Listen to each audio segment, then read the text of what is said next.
Fácil demais. 78. Um recém-nascido com 28 dias de vida, portador de síndrome de Down, comparece ao setor de emergência por apresentar distensão abdominal importante, irritabilidade e baixo ganho ponderal. O teste do pezinho não apresentou alterações. Segundo a mãe, alimenta-se com leite materno exclusivo e desde o nascimento evacuou 2 vezes.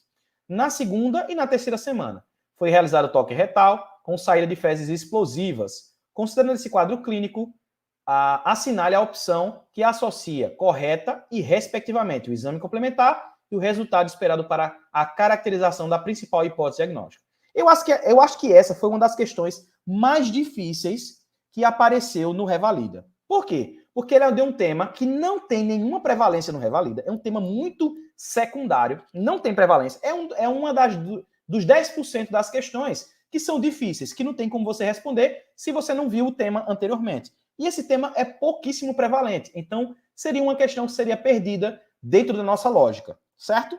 Então seria uma questão perdida dentro da nossa lógica. Porque se é uma síndrome de Hirschsprung, Hirschsprung, síndrome de Hirschsprung, uma constipação porque tem falta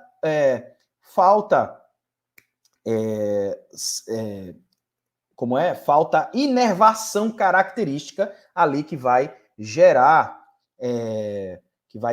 esse quadro de constipação. O problema está na inervação. Qualquer um desses exames aqui que ele fala, eu poderia fazer tanto a manometria, a biópsia, o enema e a radiografia simples de abdômen. Eu poderia fazer todos esses daí para essa síndrome de Hirschsprung. Só que o que acontece é o resultado. Vamos ver o que é que está errado, o que é que está certo. Então, a manometria anorretal, relaxamento do esfíncter anal interno. Não, eu não teria relaxamento. Pelo contrário, ele era contraído, não relaxado. Então, por isso, a letra A, ela está errada. Está errada porque o resultado do exame não seria isso, não seria relaxamento do esfíncter anal interno. Estaria aumentado o tônus, não relaxado. Letra B, biópsia retal. Poderia ser feito. Presença ou diminuição do número de células ganglionares. Aqui eu não teria presença, eu teria ausência do número de células ganglionares. Como eu falei para você, é aganglionar, a gente tem uma alteração da inervação. Então eu tenho ausência da inervação do número de células ganglionares. É isso que é o problema. Então o problema é essa ausência dessas células. Por isso que a gente estaria com isso contraído. Porque o que acontece? As células, elas fazem o relaxamento, elas não fazem a contração. Então, por isso, a ausência das células estaria contraído constantemente. Letra C. Enema contrastado. Dilatação do segmento colônico com a inervação preservada. Então, veja aí, ó. Eu não tenho a inervação preservada. Aqui tá certo. Certo, agora eu entendi. Dilatação do segmento colônico com inervação preservada. Tá certo. Aí agora eu entendi. Por que eu vou ter dilatação do segmento colônico? Porque lá na parte, no final, eu tenho a inervação está alterada. Eu tenho ausência das células ganglionares. Então, eu tenho uma região aganglionar, certo? A região antes desse final teria inervação preservada e ele dilataria. Por quê? Porque faria tanta força para vencer a barreira que aconteceria uma dilatação dessa região. Exatamente. O enema contrastado vai mostrar dilatação do segmento colônico com a inervação preservada. É isso que vai fazer.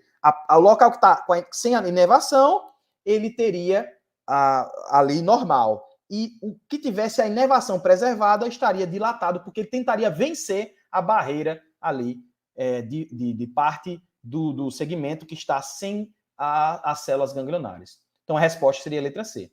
Letra D, radiografia simples de abdômen, o calibre do reto maior que o segmento colônico. Não, é o contrário. A gente teria o segmento colônico de maior calibre, como ele falou na letra C, porque tem dilatação, né? Dilatação desse segmento colônico. O segmento colônico, ele está dilatado em relação ao reto. Então, a letra D está errado. A resposta certa é a letra C. Então, resumindo, a gente tem o reto que está reduzido, o segmento, né? Ali está sem gânglios no reto. Então, como não tem gânglios, ele fica contraído constantemente. A parte anterior, né? Anterior ao reto, o cólon anterior ao reto, vai fazer muita força para poder empurrar as fezes para o reto. Como ele não consegue, ele se dilata, fica dilatado. O colo, ele tem inervação adequada. O reto não tem inervação adequada. É por isso que as fezes têm dificuldade de passar e gera constipação. Então, como é que eu vou saber que é a síndrome de Hirschsprung? Uma criança que tem dificuldade de eliminar o mecônio nas primeiras 48 horas e que tem constipação crônica. Essa criança, ela só defecou 2 vezes em 28 dias, na primeira semana e na segunda semana. E outra coisa, quando foi feito o toque retal, teve eliminação das fezes de forma explosiva, né? Então, isso são características da síndrome de Hirschsprung, certo? Por isso que a resposta é a letra C, 78. Letra C, fácil.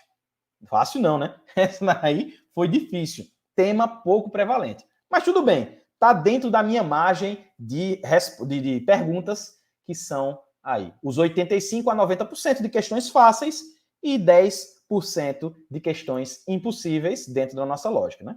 Essa era uma dos 10%.